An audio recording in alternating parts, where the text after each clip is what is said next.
Thưa quý vị, đình Tân Đông tại xã Tân Đông thuộc huyện Gò Công Đông, tỉnh Tiền Giang có một ngôi chùa cổ độc nhất vô nhị tại Việt Nam bởi nó được bao bọc bằng hai thân cây bồ đề mọc từ trên mái xuống. Với hàng trăm búi rễ thì hai cây bồ đề này đã ôm trọn ngôi đình suốt hơn 35 năm qua. Trong tiểu mục Chuyện lạ tuần này, chúng tôi mời quý vị hãy cùng về với vùng đất Tiền Giang để chiêm ngưỡng sự độc đáo của ngôi đình có 102 này. Trải qua hơn trăm năm tuổi, ngôi đình cổ Tân Đông tại ấp Gò Táo, xã Tân Đông, huyện Gò Công Đông, tỉnh Tiền Giang này vẫn hiên ngang, sừng sững giữa đồng không mông quạnh. Ngôi đình này có từ năm 1907, còn cây bồ đề xuất hiện mọc là năm 1980. Ngôi đình mang nét cổ kính, hoang sơ và lạ kỳ bởi toàn bộ thân đình được rễ cây bồ đề ôm trọn vào lòng. Một điều lạ hơn là hai cây bồ đề sinh trưởng trên mái đình rồi buông rễ xuống, bao chặt lấy thân đình. Sự kỳ diệu nào đã làm cho loài cây này có sức sống mãnh liệt đến như vậy? Thấy rõ ràng là cái không mà cái rễ đó, có cái rễ mà mọc từ đây mà mọc dọc ra tới sau, mọc dọc ra tới sau đó là cũng như cái đà kiền của cái nhà của mình đó, giữ cái mé bên đây đó là mỗi cái gốc cột phải có cái rễ xuống nữa. Đó là hai cái đó mà thấy cái tâm linh nó, nếu mà không có đó thì cái đình này nó sập như bé đó ráo rồi đó.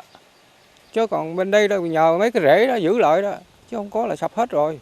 Cái đình này đó nói thiệt tình chứ đó này linh thính lắm, cái cửa này đi ngang phải lột nón cúi đầu chứ đâu phải chuyện đơn giản. Từ lâu, ngôi đình được xem như là báu vật, là trái tim của người dân Tân Đông nơi đây. Chính vì thế, hơn 30 năm qua, ông Phan Văn Đời, 76 tuổi, vẫn tự nguyện hàng ngày lui tới đình để quét dọn, cúng kiến, để ngôi đình được ấm cúng hơn.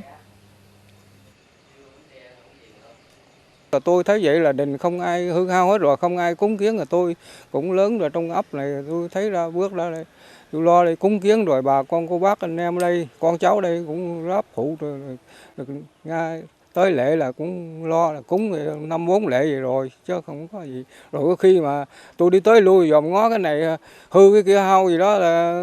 có thất bại gì là tôi cũng báo gì trên. Đình Tân Đông có lối kiến trúc mang nét truyền thống đặc trưng của nhà rường Huế. Ngay trên 5 vòng cửa chính của ngôi đình vẫn còn lưu giữ được những nét chạm khắc hoa văn, họa tiết sinh động, được những rễ cây bao bọc và chở che.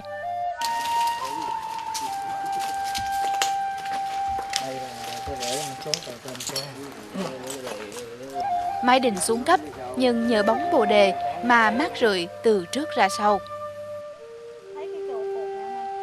Từ ngày thành lập đình là năm 1907 cho tới thời kỳ kháng chiến chống Pháp trước năm 1945 thì đình Tân Đông có một cái giá trị rất lớn. Người dân đây dùng làm cái căn cứ để mà hoạt động cách mạng. Các đồng chí lãnh đạo cách mạng của thời kỳ này đã tổ chức những cái lúc mà hội họp dân theo các cái lễ á,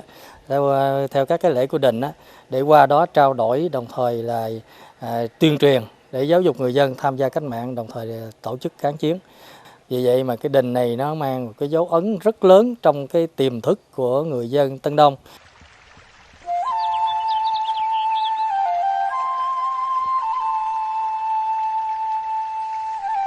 Trong cái vẻ hoang tàn của ngôi đình, những chùm rễ lớn nhỏ của hai cây bồ đề mọc từ nóc đình lan xuống, quấn chặt lấy những mảng tường cũ kỹ như để bảo vệ và lưu giữ lại thời vàng son của ngôi đình cổ. Chính những rễ cây này đã trở thành cột, kèo, chạy dọc ngang để giữ vững ngôi đình tồn tại đến hiện giờ. Một số rễ chạy dài theo các mảnh tường, mái đình, tạo thành những giá đỡ, đồng thời để phần mái, cột đã mục vẫn không bị sụp xuống. Về cái hướng của Sở Văn hóa Thông tin thì và Ủy ban tỉnh, Ủy ban nhân tỉnh Tiền Giang thì định hướng là trong cái phần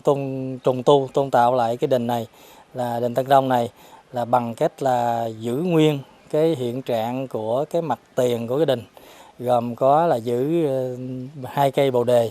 và bộ rễ của cây bồ đề mà hiện nay đang là đeo ở cặp theo cái bờ tường, cũng như là ở cái mặt tiền phía trước của cái đình. Rồi về mặt kiến trúc về mặt hoa văn, về mặt cấu trúc thì giữ phục chế lại những cái gì mà thuộc về hoa văn cổ của cái đình trước đây, và đồng thời gia công là bê tông cốt thép để mà sửa chữa cho cái